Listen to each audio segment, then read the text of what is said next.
ছাত্ৰীসকল বছৰেকীয়া পৰীক্ষা তোমালোকৰ হৈ আছে। আশা কৰোঁ সকলোৰে ভাল হৈছে। ছাত্ৰ ছাত্ৰীসকল বছৰেকীয়া পৰীক্ষাটো ভালদৰে দিবা। এইখন হৈছে নগাঁও ডিষ্ট্ৰিক্টৰ যিখন কুৱেশ্যন পেপাৰ হয় অসমীয়াৰ ক্লাছ 8ৰ বাবে। ছাত্ৰ ছাত্ৰীসকল তোমালোক এইবাৰ 8ৰ পৰীক্ষা শেষ হোৱাৰ পিছত 9 পাবা। তোমালোকে জানাই 9ৰ পিছতে তোমালোকে দিব লাগিব মেট্ৰিক, আৰু মেট্ৰিক দিয়াৰ কাৰণে কিন্তু 9ৰ যিখিনি কোৰ্চ সেইখিনি বহুত ইম্পৰ্টেণ্ট। গতিকে সেইবাবে তোমালোকৰ সুবিধাৰ্থে কনচেপ্ট ৱাইজ প্ৰেক্টিকেল ৱাইজ তোমালোকক পঢ়োৱা হ'ব ছাত্ৰ ছাত্ৰীয়ে লাইভ ক্লাছৰ জৰিয়তে অনলাইন টিউশ্যনত মাত্ৰ 99 টকা। বহু ছাত্ৰ ছাত্ৰীয়ে ভাবে 99 টকা এইটো মিছা নেকি? ছাত্ৰ ছাত্ৰীসকল আমি ইতিমধ্যে ক্লাছ কৰি আছোঁ। যিসকল ছাত্ৰ ছাত্ৰীয়ে 8ত ক্লাছ লৈছে তেওঁলোকে জানে সম্পূৰ্ণ কমন পৰিছে, হয়নে? গতিকে মেথছ, ছায়েন্স, ছ'চিয়েল ছায়েন্স আৰু ইংলিছ সম্পূৰ্ণ পঢ়োৱা হ'ব মাত্ৰ 99 টকাত। ছাত্ৰ ছাত্ৰীসকল তোমালোকে এতিয়া আৰু 500, 1000 টকা মাহিলী টিউশ্যন নামত দিব নালাগে মাত্ৰ 12 দিনত। এতিয়া 1 মাহ পঢ়িব পাৰিবা তোমালোকে মাত্ৰ 99 টকাত। গতিকে ছাত্ৰ ছাত্ৰীসকল বেছি সময় নলয় তোমালোকে এডমিশ্যনটো লৈ লোৱা। এডমিশ্যনটো এতিয়াই লৈ লোৱা, কাৰণ বহু ছাত্ৰ ছাত্ৰীয়ে জইন হৈছে। গতিকে চিটটো কেপাচিটিও আছে যিহেতু কম, কাৰণ পৰীক্ষা পাতিবৰ কাৰণে বহু ছাত্ৰ ছাত্ৰীৰ অসুবিধা হয়। সেইকাৰণে তোমালোকে এডমিশ্যনটো লৈ লোৱা আৰু ক্লাছত জইন হৈ তোমালোকে 9ৰ পৰা ষ্টাৰ্ট কৰিব পাৰিবা। ছাত্ৰ ছাত্ৰীসকল হোৱাটছএপ নাম্বাৰ যিটো দেখা পাইছে এই নাম্বাৰটোত তোমাৰ নাম, ক্লাছৰ ডিষ্ট্ৰিক্টখন চেণ্ড কৰিলে হ'ল। তাৰপিছত তোমালোকক হোৱাটছএপত দিয়া হ'ব এখন স্কেনাৰ, তাত পে'মেণ্টটো কৰাৰ লগে লগে তোমালোক জইন হৈ যাবা। এতিয়া আমি প্ৰশ্নখন আহিছোঁ, ইয়াৰ পৰা কমন পৰিব। বহু ছাত্ৰ ছাত্ৰীয়ে আগৰ কুৱেশ্যন পেপাৰবিলাকৰ পৰা কমন পৰিছে তোমালোকে জানা, যিবিলাক মই কুৱেশ্যন পেপাৰ শ্বেয়াৰ কৰিছোঁ। এইখন কুৱেশ্যন পেপাৰৰ পৰা তোমালোকৰ কিন্তু কমন পৰিব। তলত দিয়া যিকোনো এটা কবিতাৰ মূলভাৱ লিখি লিখকৰ চমু পৰিচয় দিয়া, য'ত তোমালোকে 4-6 নম্বৰকৈ আছে। ছাত্ৰ ছাত্ৰীসকল 6 নম্বৰ তোমালোকে পাবৰ কাৰণে তোমালোকে কি কৰিব লাগিব? কবিতাবিলাক ধুনীয়াকৈ মুখস্থ নহয়, তোমালোকে লিখি কেনে হেৰি কৰিবা। বহু ছাত্ৰ ছাত্ৰীয়ে মুখস্থ কৰে, যাৰ ফলত সম্পূৰ্ণ অৰ্থবিলাক ভুল হয়, মানে স্পেলিংবিলাক। তাৰ ফলত এই 4 নম্বৰ যিটো আছে 4 নম্বৰ বা যেই নম্বৰ থাকে, কিছুমান 6 নম্বৰ থাকে, এই 4-6 যি নম্বৰ থাকে সম্পূৰ্ণ নাম্বাৰটো নাপায়।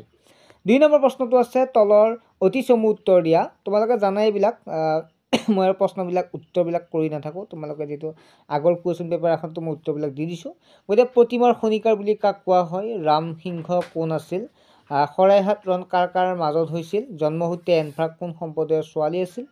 প্ৰহ্লাদৰ স্মৃতিৰ নাম কি আছিল? অসুৰৰ শাস্ত্ৰখনৰ নাম কি? 2001 চনত কি বৰ্ষ হিচাপে ঘোষণা কৰা হৈছিল? বিজ্ঞান শাস্ত্ৰৰ কিহৰ ভঁৰাল? অসমীয়া চুটি গল্পৰ জনক কোন? সূৰ্য পাহাৰ কোন জিলাত অৱস্থিত? ছাত্ৰ ছাত্ৰীসকল এইখিনি যেতিয়া প্ৰশ্ন তোমালোকে কিতাপত বিচাৰিবা তেতিয়াহ'লে তোমালোকে বেছি ভালদৰে মনত ৰ'ব। গতিকে সেইকাৰণে তোমালোকে যিসকলে কুৱেশ্যনখিনি নাজানা তোমালোকে কিতাপত কিন্তু বিচাৰিব নাপাৰিবা। নেটত চাৰ্চ নকৰিবা, কিতাপত চাবা, ঠিক আছে? নেক্সট হৈছে উত্তৰ দিয়া 2 পূৰণ 10, এটা 2 নম্বৰকৈ 10টাকৈ প্ৰশ্ন আছে। শৰাইঘাট ৰণত অসমৰ বিজয়ৰ মূল কথাবোৰ কি কি আছিল? এনফ্ৰাংকে নিজক কিয় অকলশৰীয়া বুলি অনুভৱ কৰিছিল? প্ৰাচীন কালৰ জ্ঞানৰ অধিকাৰী দুগৰাকী মহিলাৰ নাম লিখা। পৰীক্ষিত ৰজাক কোনে কিয় ব্ৰহ্মশাপ দিছিল? কোনবিলাক সম্পদক প্ৰত্নতাত্ত্বিক সম্পদ বোলে? অসমীয়া গদ্য সাহিত্যৰ জন্মদাতা কোন? তেখেতৰ সম্পূৰ্ণ নাম কি? নেক্সট হৈছে গুৱাহাটী মহানগৰৰ আমবাৰী অঞ্চলত খনন কাৰ্য কিহৰ মূৰ্তি উদ্ধাৰ হৈছিল? সংস্কৃতিৰ ৰূপ দুটা কি কি? দখনা বা চৌবন্দী মূলতঃ কোন জনগোষ্ঠীৰ মহিলাৰ পোছাক? বলাই বুলি কাক কোৱা হৈছে? কৃষ্ণৰ লগত তেওঁৰ সম্পৰ্ক কি? নেক্সট 4 নম্বৰ জোনাকী যুগৰ ত্ৰিমিত্ৰী বুলি কাক জনা যায়? 3 নম্বৰ আছে, ধুনীয়াকৈ লিখিবা তোমালোকে। নেক্সট হৈছে অসমীয়া শিপিনীয়ে কাপোৰত সপোন ৰচিব পাৰে, এই কথাষাৰ কোনে কেতিয়া আৰু কিয় কৈছিল? পৰীক্ষিতৰ ব্ৰহ্মশাপ পাঠটোৰ জৰিয়তে শ্ৰমিক মুনিৰ মহত্ব কেনেকৈ প্ৰকাশ পাইছিল বুজাই লিখা।